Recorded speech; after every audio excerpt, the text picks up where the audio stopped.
Nakatingin lang siya kay Raymond. May kakaiba sa tingin niya. Tumingin ako sa mga kasama niya. Pasensya na sa inyo. Paumanhin ko naman sa kanila. Wala lang yun, normal lang yun. Kuya mo yun eh. Boyfriend mo lang si Vincent. Nakangising wika ng kulay brown ng buhok. I bit my lips. I am nervous. Ayoko makita ang mukha ni Raymond. Alam ko higit pa sa masama at matalim ang tingin niya dahil doon. Basta, wag na secret ha. Dagdag naman ng red ang buhok. Naparunok ako sa matinding kaba, lalo nang maramdaman ko ang braso ni Raymond sa bewang ko. Napatingin ako doon, kumuyom iyon. Naglalabasan pa ang mga ugat sa kamay niya. Kabadong-kabado ako na makauwi kami pero initid niya na muna si Zara. Raymond? Kabadong tawag ko sa kanya. Boyfriend ha? Kailan pa? Nanunuyang tanong niya. Raymond, hindi. He cut me off. Ang landi mo? He stated. Nasaktan ako. Sobrang nasaktan ako sa sinabi niya. Huwag mo namang sabihin yan. Ang landi-landi mo, Nadia. May asawa ka na't lahat at nalalaki ka pa? Hindi ko napigilan ang sarili ko na sampalin siya. Ang kapal na mukha mong sabihin yan. Sigaw ko. He just smirked at me. Meron din ako. Aniya kaya mas lalo akong kinabahan. Raymond, tama na. Ayoko. Umiiyak na daing ko sa kanya. Namamanhid na ang labi ko sa sobrang diin ng halik niya. Naramdaman ko na rin ang dugo sa aking labi. Tanging pag-iyak lang ang nagawa ko. Ang sakit-sakit. Hindi lang labi ko kundi pati na ang puso ko. This is your punishment for being a whore. Mariing saad niya na mas kinaiyak ko. Madiin ang pagkakahawak niya sa braso ko and I know magtatamo yun ng pasa. Marahas at mariin ang paggalaw niya sa ibabaw ko. Wala man lang siyang pakialam kung nasasaktan ako sa ginagawa niya. Ang tanging gusto niya lang makaraos pero hindi niya ako inisip. Sarap mo, he whispered huskily. Humikbi lang ako ng humikbi. Nagising akong di lang katawan ko ang masakit. Pinilit ko pa rin makatayo kahit na sobrang hirap. Paika-ika ako naglakad palabas matapos ko magbihis. Dire-diretso lang ako. Walang pakialam kung saan ako makakapunta. Hindi ko na malayan na habang naglalakad ako, tumutulo na pala ang mga luha ko. Nakarinig ako ng busina ng sasakyan pero diretso pa rin ako. Napaluhod na lang ako dahil ang hirap maglakad. Miss, magpapakamata.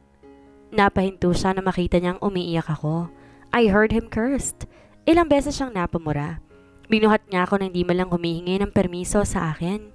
Tanging pag-iyak at paghikbi lang ginawa ko sa loob ng sasakyan niya. Ramdam kong tumitingin din siya sa akin sa rearview mirror pero wala akong pakialam kung makita niyang itsura ko. Ang nararamdaman ko lang ngayon, sakit. Bakit ganyan na lang ako tratuhin? Bakit parang di siya yung Raymond na kilala ko? Para nag-iba siya. Stop crying, miss. Ani at ramdam ko nga iinis na siya. Imbes tumahan, mas napayak ako lalo. Nakagat ko ang labi ko para masakta na naman ako. Naramdaman ko na lang din bigla ang pamamanhid ng gilid ng labi ko. Pwede ba ako makitawag? I asked. Kaagad niya namang binigay ang phone niya. I dialed Vincent's number. Kaagad namang may sumagot sa kabilang linya. Hello? He asked. I bit my lips para hindi niya marinig ang hikbi ko. Pero kahit gawin ko yon, kusa pa rin kumawala ang hikbi ko. Vincent ulit. Napahikbi ako. Umiiyak ka, nasan ka ngayon? Ramdam ko ang pag-aalala sa boses niya. I wish ganyan din sana sa Raymond sa akin. Vincent! Mas dumakas pa ang hikbi ko. Hindi ko napigilan. Anong ginawa niya sa'yo? Nasan ka? Susunduin kita? Sunod-sunod niyang sabi. Sinabi ko sa kanya kung saan niya ako pwedeng ibaba. Salamat po, pasensya na po sa abala. Kumunot lang ang noo niya at tinitigan akong mabuti. Dapat sa'yo nag-iingat. Gabi na nasa labas ka pa rin? Pangaral niya sa akin. Napatango-tango ako. Pasensya na po ulit. Ingat po kayo. Paalam ko. Ginulo niya ang buhok ko at ginitian ako. Aalis ako kapag nandito ng kasama mo. Aniya kaya tumango na lamang ako. Pagod ako. Iyon ang alam ko sa sarili ko. Napahawak ako sa labi ko at sa gilid nito. Ramdam ko may sugat ito. Sino may gawa niyan sa'yo? Tanong niya. Asawa ko po. Mahinang sagot ko. Napatitig na naman siya sa akin. Nakita ko ang pagtataka sa mukha niya. Parang di siya makapaniwala. How old are you? He asked again. 18 po. I answered that made him sigh. Dapat sa katulad mo ini-enjoy ang pagkatalaga. Hindi dapat itinatali. Hindi dapat nararanasan ng ganyan. Tarantado yung asawa mo. Hindi ko siya kilala o kaano-ano pero ramdam ko sa boses niya ang galit. Bakit ang ibang tao may care sa akin? Bakit kung sino pang di mo kaano-ano, sila pang nagpapahalaga sa'yo? Kasalanan ko naman po. Napakagat ulit ako ng labi. Kung di lang sana ako nagpumilit na ipakasal ako kay Raymond, hindi mangyayari sa akin to. Pero masaya ako. Masaya ako kay Raymond. Bumitaw ka na. Aniya kaya't napatingin ako sa kanya. Mahal ko po siya. Pagdadahilan ko. Tang-inang pagmamahal yan. Gigil niyang sabi. Napayoko ako. Parang kuya ko siya kung makapagsalita. Kuyang pinaprotektahan ng kanyang kapatid. How I wish. Ginusto ko po ito. Masaya po ako dito. Hindi ko po siya iiwan. Naiiyak na dagdag ko pa. Bata ka pa nga. Tanging naging sagot niya. Ayaw niya siguro makipagsagutan sa akin kasi ang dami kong idadahilan sa kanya. Mahal ko eh. Kahit anong mangyari hindi ko siya iiwan dahil nanumpa kami pareho. Nadia! Tawag ng kusino sa akin dahilan para mapalingon ako doon. Kaagad kinuha ni Vincent ang pagitan naming dalawa. Niyakap niya ako na mahigpit dahilan para tumulong muli ang luha ko. Tangina niya. Mariing mura nito. I sobbed. Yumakap ako kay Vincent ng mahigpit. Ayokong kumawala. Hindi ko alam kung bakit siyang naisipan kong tawagan imbes na si Joy. Hindi ko rin alam pero kasi sa maikling panahon, nakilala ko na rin si Vincent. Naging komportable na rin ako sa kanya. Sino ka naman? Tanong ni Kuya. Humarap si Vincent sa kanya. Kunot ang noo ni Vincent. Ikaw, sino ka? Balik tanong ni Vincent. Savior. Tipid na pakilala niya kay Vincent at inabot ang kamay. Vincent, pakilala din ito. Kaano-ano kanyang batang yan? He asked. Napatingin muna si Vincent sa akin. I am her classmate. Kumunot na naman ang noo ni Kuya Xavier. Kung titingnan mo siya, parang suplado naman at hindi namamansin. Pero nung kinausap ko siya kanina, parang madaldal naman. Kuya Xavier, I'm not bata na po. Sabat ko dahilan para sabay silang mapatingin sa akin. Manahimik ka, bata. Bata ka pa. Diin niya. I pouted. Kahit paano gumaan ang pakiramdam ko. Ano ang nangyari? Anong ginawa niya sa'yo? Bakit may sugat ka rito? Sunod-sunod pang tanong niya. Hinawakan niyang mukha ko at tinitigan. Ikaw munang bahala sa kanya. Huwag mong sasaktan yan. Nakikita mo to? Tinaas pa ni Kuya Xavier ang kamao niya para ipakita. Tatama to sa mukha mo kapag sinaktan mo yan. Dagdag niya pa. Hindi ko siya sasaktan. Marahang sagot ni Vincent habang nakatitig pa rin sa akin. Mauna na ako. Paalam ni Kuya kaya tumango ako. Nabaling na muli ang atensyon ko kay Vincent nang haplusin niya ang gilid ng labi ko. Did he hurt you? Tanong niya. Napakagat ako ng labi para pigilan ang luha. Tumango ako sa kanya dahilan para sumama ang mukha niya. Ina niya. Mariin at galit itong pagmumura. Yumakap ako sa leeg niya. Doon ako umiyak. He hugged me back and kissed the side of my forehead. He caressed my hair too pero hindi pa rin ako tumahan. Nagmamakaawa ako. Ayaw niya akong tigilan. Ang sakit. Parang batang pagsusumbong ko. Ang sakit ng mga paa ko. Ang sakit ng gitna ko. Ang sakit ng labi ko at gilid nito. Pero ang pinakamasakit ay ang puso kong dinudurog niya na naman. Hiwalayan mo na, Nadia. Aniya pero umiling ako. Bakit ba lahat sila gustong hiwalayan ko ang asawa ko? Asawa ko pa rin yun kahit anong mangyari. Kasal kami, hindi ko siya iiwan. Ayoko, Vincent, hindi ko kaya. Mahal ko ang asawa ko.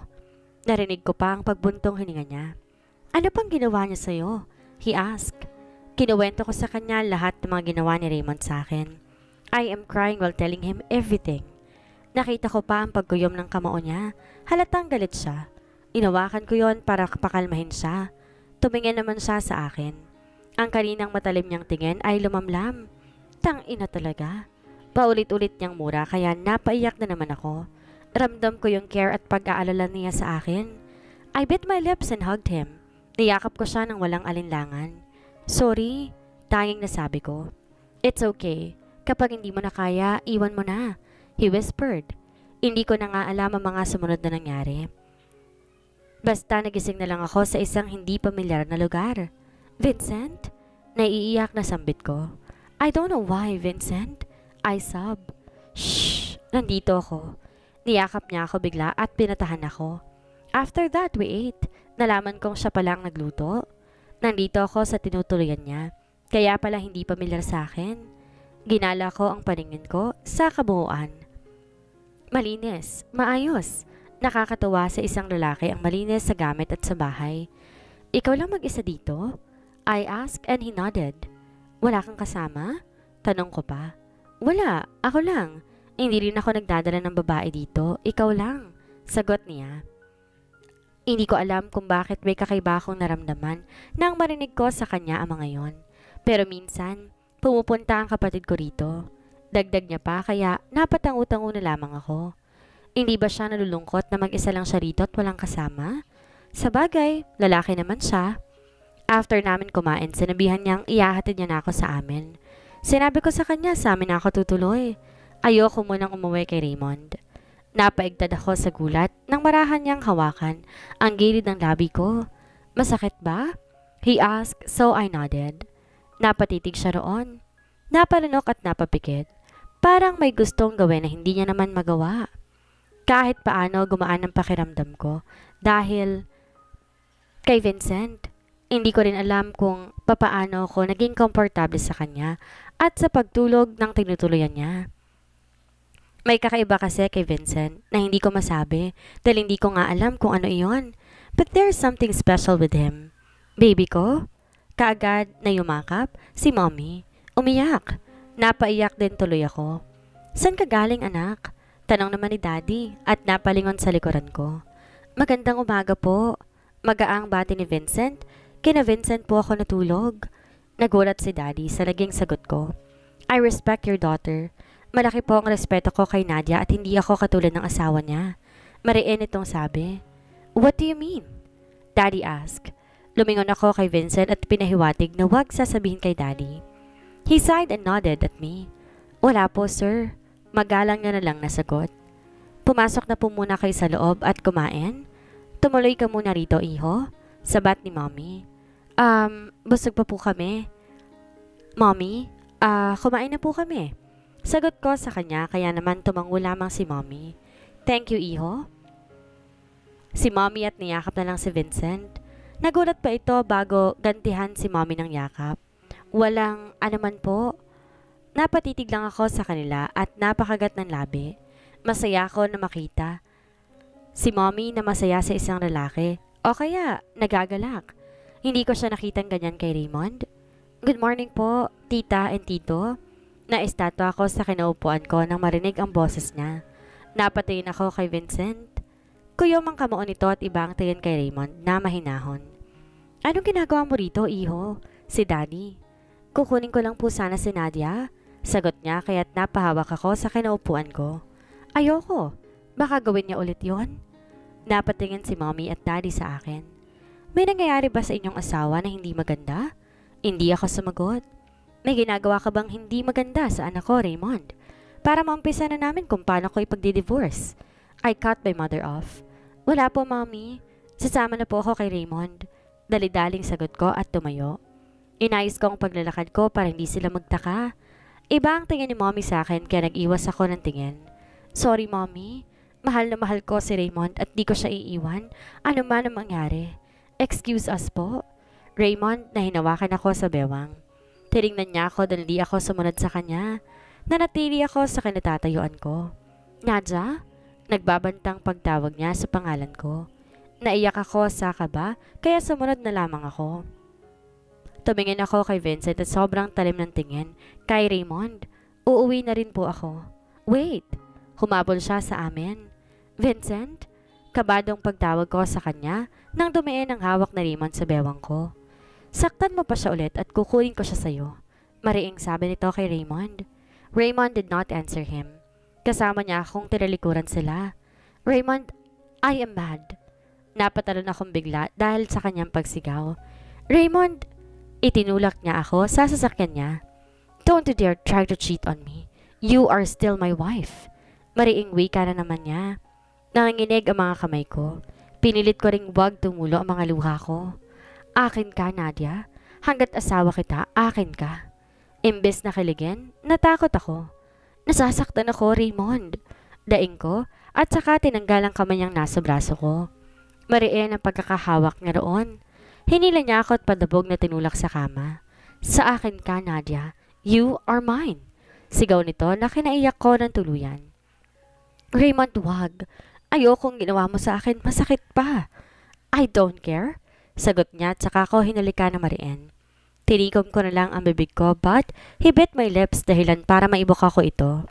Mariin muli ang halik niya at marahas. Pinigilan ko siya gamit ang mga kamay at ang lakas ko pero mas malakas talaga siya sa akin. Inawakan niya ang kamay ko at nilagay sa uluhan ko. Mahigpit ang pagkakahawak niya roon. Raymond!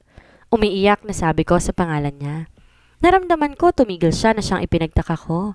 I'm sorry, he said and kissed me. Kumpara kanina naramdaman kong tumigil siya.